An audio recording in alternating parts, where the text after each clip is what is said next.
Hi students, today we are going to learn a new topic. It's a one more question, foreign and borrowed words. So here, in first part we are having 21 marks. From that 1 mark they will ask for this foreign or borrowed words. Foreign or borrowed words. English language has borrowed from Latin, French, Spanish and German.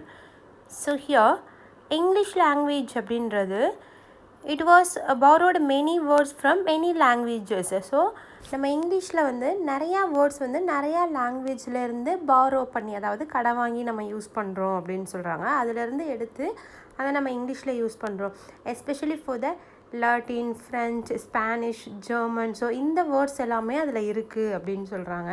So அதுலேயும் பார்த்தோன்னா French words வந்து நிறையா இருக்கும் நம்ம இங்கிலீஷில் நம்ம use பண்ணுறது. So இந்த மாதிரி வேர்ட்ஸை தான் என்ன சொல்கிறாங்கன்னா ஃபாரின் வேர்ட் அப்படின்னு சொல்கிறாங்க, இல்லைனா பாரோடு வேர்ட்.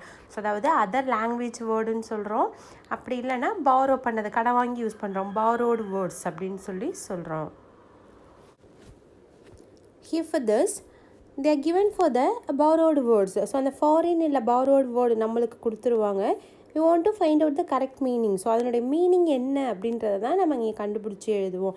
ஸோ அது மேபி லாட்டின் வேர்டாக இருக்கலாம், ஃப்ரெஞ்சாக இருக்கலாம், ஸ்பானிஷாக, ஜெர்மன், எதுவாக வேணாலும் இருக்கலாம். ஸோ எந்த லாங்குவேஜ்லேருந்து அந்த வேர்டு எடுத்திருக்கிறாங்க அப்படின்றது நம்மளுக்கு இம்பார்ட்டன்ட் கிடையாது. So only the meaning. So அதனுடைய மீனிங் மட்டும்தான் நம்மளுக்கு இம்பார்ட்டன்ட். ஸோ அது எந்த லாங்குவேஜ்லேருந்து வேணாலும் எடுத்துருக்கலாம், பட் அந்த வேர்டுடைய மீனிங் தெரியணும். Example for this foreign or borrowed word, ad hoc. So இதனுடைய மீனிங், ஸோ இப்போ இந்த வேர்டு வந்து it's from a French. So French word அது எந்த லாங்குவேஜ்லேருந்து வந்திருக்கு அப்படின்றது that's not important for us. So we have to concentrate only for the meaning. So நம்ம வந்து அந்த மீனிங் மட்டும்தான் நம்மளுக்கு இம்பார்ட்டன்ட். ஸோ அதில் கான்சன்ட்ரேட் பண்ணால் மட்டும் போதும். ஸோ இதனுடைய மீனிங் என்ன அப்படின்னு பார்த்தோன்னா, for this situation for a special purpose. So here இங்கே ஃபார் அப்படின்றது தப்பாக கொடுத்துருக்குறாங்க நம்மளுக்கு, ஆர் அப்படின்றது தான் அதுக்கு. For this situation or a special purpose. Next, bon voyage, that means saying good bye and wishing good luck. So இப்போ நம்ம ஒரு சிலர்கிட்ட என்ன சொல்லுவோம், போயிட்டு வரோம் அப்படின்னு சொல்லுவோம் இல்லையா. ஸோ அதுக்கான வேர்டு தான் bon voyage. Bonafide, genuine. So here ஸ்கூல்ஸில் வந்து இப்போ நம்ம ஏதாவது எஜுகேஷன் லோனுக்கோ இல்லை வேறு ஏதாவது இப்போ ஒரு ஆதார் கார்டில் சேஞ்ச் பண்ண அந்த மாதிரிலாம் நம்ம போகும்போது they will ask bona fide certificate. So ஸ்கூல்லேருந்து போனோஃபைட் சர்டிஃபிகேட் வாங்கிட்டு வாங்க அப்படின்னு சொல்லுவாங்க. ஸோ ஆர்எல்ஸ், ஸோ நீ 10th முடிச்சுட்டு வேறு ஸ்கூல் இல்லை 12th முடிச்சுட்டு வேறு ஸ்கூல், 12th முடிச்சுட்டு காலேஜ் போகும்போது they will ask for the bonafide. So இப்போ நம்ம எஜுகேஷன் லோனுக்கெலாம் அப்ளை பண்ணுவோம் இல்லையா, அப்படி அப்ளை பண்ணும்போது போனோஃபைட் சர்டிஃபிகேட் கேட்பாங்க. போனோஃபைட் சர்டிஃபிகேட் அப்படின்னா என்ன அப்படின்னு பார்த்தோன்னா, நன்னடத்தை சான்றிதழ் அப்படின்னு சொல்லுவாங்க. இவன் வந்து இந்த ஸ்கூலில் ஒரு டிசிப்ளினான ஸ்டூடெண்ட் தான், எந்த ரீமார்க்ஸும் இல்லை அப்படின்றதுக்காக ஸ்கூல்லேருந்தோ இல்லை காலேஜஸ்லேருந்தோ அந்த பர்டிகுலர் ஸ்டூடெண்ட்டுக்கு கொடுக்குற சர்டிஃபிகேட் தான் போனோஃபைடு. ஸோ அதுக்கு meaning genuine. Bons mots, witty remarks. So ஏதாவது ஒரு விஷயம் சொல்கிறாங்கன்னா அதை பற்றி நம்ம கண்டிப்பாக என்ன பண்ணுவோம், ஏதாவது ஒரு ரிமார்க்ஸ் கொடுப்போம் இல்லையா, that's called. N family, as a family. So here இங்கே பிக்சர்லேயே கொடுத்துருக்குறாங்க, அந்த ஒரு ஹோல் ஃபேமிலி, அந்த ஃபேமிலியில் இருக்கிற எல்லா மெம்பர்ஸையும் சொல்கிறோம் இல்லையா, that's for en famille. En masse, all together, as a whole group. என் மாஸ்னால் ஸோ எல்லாமே முழுவதும், ஆன் த ஹோல், இல்லைனா டுகெதர் எல்லாமே ஒன்று சேர்ந்து இருக்கிறது. இங்கே பிக்சரில் கொடுத்துருக்காங்க இல்லையா, எல்லாமே அதாவது வேறு வேறு நிறையா விஷயங்கள் நிறைய பிக்சர்ஸ் இருக்குது, பட் அது எல்லாமே ஒன்று சேர்ந்து ஒரே பிக்சரில் கொடுத்துருக்குறாங்க. So that's for all together. En route, on the way to. En gratia, a payment made as a favour. So இப்போ ஒரு பேமெண்ட் நம்ம யாருக்காவது கொடுக்குறோம் அப்படின்றது வந்து, ஸோ இப்போ ஒருத்தவங்களுக்கு கொடுத்ததை வந்து நம்ம அவங்கக்கிட்டேருந்து வாங்கணும் அப்படின்னு நினைக்கிறோம் இல்லையா, அப்படி செய்ய முடியாது. ஸோ நம்மளுக்கு இது கரெக்டாக சொல்லணும்னா இப்போ நன்கொடை கொடுக்குறோம் இல்லையா, அருட்கொடை. ஸோ அந்த மாதிரி கொடுக்கறது தான் இதில் சொல்கிறாங்க. Faux, a false step, a mistake, a blunder. So here இப்போ நம்ம ஏதாவது ஒரு மிஸ்டேக்ஸ் ஏதாவது ஒரு தப்பு பண்ண உடனே என்ன பண்ணுவோம், அச்சச்சோ அப்படின்னு சொல்லுவோம் இல்லையா, அதுதான் இங்கே என்ன சொல்கிறாங்க அப்படின்னு பார்த்தோன்னா faux pas. In toto totally as a whole.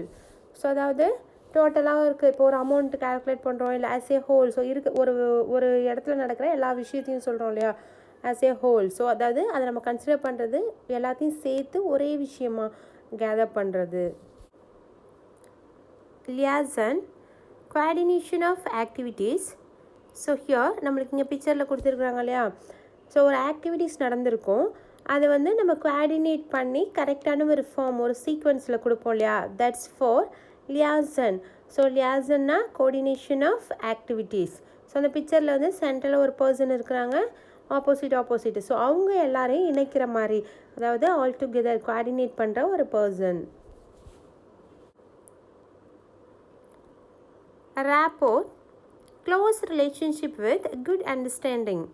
So here rapportனா நம்மளுக்கு இருக்கிற ஒரு க்ளோஸ் ரிலேஷன்ஷிப் இருக்கும் இல்லையா, ஸோ அதில் ஒரு குட் அண்டர்ஸ்டாண்டிங்கோடைய ஒரு நல்ல ரிலேஷன்ஷிப் இருந்துச்சுன்னா that's called rapport.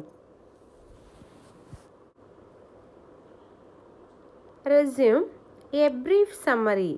So here இப்போ நம்ம வேலைக்கு ஏதோ ஜாப்க்கு அப்ளை பண்ணுறோம் அப்படின்றப்ப first you have to submit your resume. So உன்னுடைய ரெஸ்யூம் என்ன பண்ணுவோம் நம்ம ஃபஸ்ட்டு கண்டிப்பாக அங்கே சப்மிட் பண்ணணும். ஸோ அந்த ரெஸ்யூமில் என்ன இருக்கும் அப்படின்னு பார்த்தோன்னா நம்மளை பற்றிய டீட்டெயில்ஸ்லாம் இருக்கும்.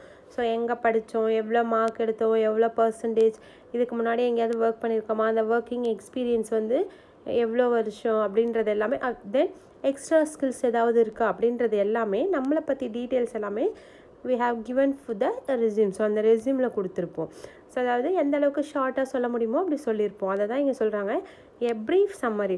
ஸோ ப்ரீஃப் அப்படின்ன உடனே நம்ம சின்ன கிளாஸ்லேருந்து என்னன்னா ப்ரீஃப்னா இப்போ ஒரு கொஷினை கொடுத்து ரைட் ப்ரீஃப்லி அப்படின்னு கொடுத்துருப்பாங்க. அப்போ நம்ம என்ன நினச்சிப்போனா இதை ஹியர் ப்ரீஃப் அப்படின்னா நம்ம என்ன மீன் பண்ணிக்கிறோம் அப்படின்னு பார்த்தோன்னா, ஸோ டீட்டெயிலாக எழுதணும், ப்ரீஃபாக எழுதணும் அப்படின்னு நம்ம மீன் பண்ணிக்கிறோம். பட் ப்ரீஃப்னா ஸோ ஒரு விஷயத்தை எந்த அளவுக்கு ஷார்ட்டாக சொல்ல முடியுமோ, ஷார்ட்டாக கொடுக்க முடியுமோ அப்படி கொடுங்க அப்படின்னு சொல்கிறாங்க. அதுதான் en brief summary. Sine die without a date being fixed. So here ஒரு விஷயம் கண்டிப்பாக நடக்க போகுது அப்படின்னு தெரியும், பட் அந்த விஷயம் எப்போ நடக்க போகுது அப்படின்னு நம்மளுக்கு தெரியாது. So without a date being fixed, கண்டிப்பாக நடக்கும், எப்போ நடக்குன்னு தெரியாது. ஸோ அதை தான் நம்ம என்ன சொல்லணும்னா sine die. Viva voce a spoken examination. So here நம்ம சொல்லுவாங்க இல்லையா, இன்றைக்கி எனக்கு வைவா இருக்குது அப்படின்னு சொல்லுவாங்க. ஸோ வைவா அப்படின்னா என்னன்னாக்கா எ ஸ்போக்கன் எக்ஸாம். ஸோ இப்போ தீசிஸ், அதாவது ஒரு சில ரிசர்ச் ஒர்க்கெல்லாம் என்ன பண்ணுவாங்க, கம்ப்ளீட் பண்ணி சப்மிட் பண்ணுவாங்க. அப்போ அவங்களுக்கு ரிட்டன் எக்ஸாமும் இருக்கும், ஓரல் ஸ்போக்கன் எக்ஸாமும் இருக்கும். அந்த ஸ்போக்கன் எக்ஸாமினேஷனுக்கு பேர் தான் viva voce. Ad interim temporarily. Ad valorem according to the value. So இப்போ நம்ம கோல்டு ரேட் டெய்லி ஏறுது இறங்குது சொல்கிறோம் இல்லையா, இன்க்ரீஸ் ஆகுது. ஸோ அது according to the value. So இப்போ 1 கிராம்னா அதனுடைய வேல்யூ இது, 2 கிராம்னா அதுக்கு வேல்யூ இது. So that's for ad வெலோரம்.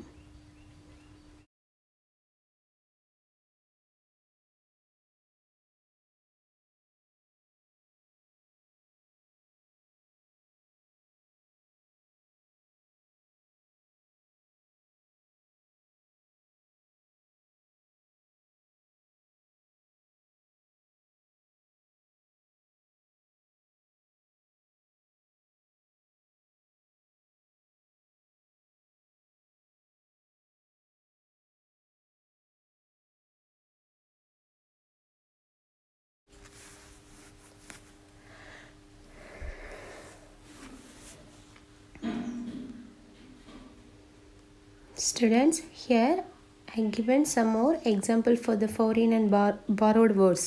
So you just follow all this in your grammar note. Students, now listen this. So இந்த டைப் நம்மளுக்கு இந்த சூஸ் மாதிரி தான் நம்மளுக்கு கேட்டிருப்பாங்க. ஸோ கொஷின் கொடுத்துருவாங்க, ஒரு சென்டென்ஸாக கொடுத்து அதில் அந்த வேர்டை they are underlined that. So they are given 4 options for that. So 4 options தருவாங்க. From that 4 you want to choose the correct answer. First one, I am going to Vayovais.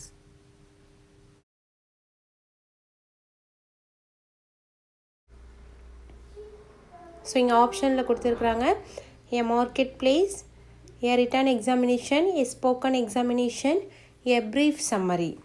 So here இப்போ நம்மளுக்கு இதுக்கு கரெக்டான meaning தெரிஞ்சிச்சுன்னா நம்ம find out பண்ணலாம். So இப்போ இதை பற்றி தெரியாதவங்க என்ன பண்ணுவாங்கன்னா ஐ எம் கோயிங் டு அப்படின்னோடனே ஸோ மார்க்கெட்டோ அப்படின்னு சொல்லி நம்ம சூஸ் பண்ணுவோம், இல்லைனா ரிட்டன் எக்ஸாமோ அப்படி தான் நம்ம திங்க் பண்ணுவோம். ஸோ அப்போ அந்த பர்டிகுலர் வேர்டோடைய மீனிங் உனக்கு நல்லா தெரிஞ்சிருந்தா you can get mark easily. Second சென்டென்ஸில் பார்த்தோன்னா சின் tie.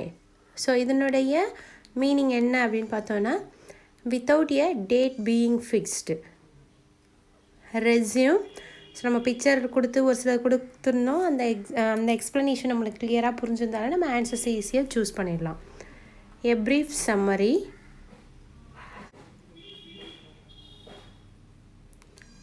Rapid. So here they are given good understanding, fighting, long-term communication, house. So here நம்மளுக்கு அங்கே மீனிங்கில் கொடுத்துருந்தப்போ வந்து good relationship with good understanding அப்படின்னு கொடுத்துருந்தாங்க. ஸோ அதுலேருந்து பாதி தான் கொடுத்துருக்காங்க குட் அண்டர்ஸ்டாண்டிங். ஸோ அப்போது நம்மளுக்கு அது தெரிஞ்சிச்சுனாக்கா கிளியராக தெரிஞ்சதுன்னா நம்ம இதில் ஆன்சர்ஸ் வந்து ஈஸியாக ஃபைண்ட் அவுட் பண்ணிடலாம்.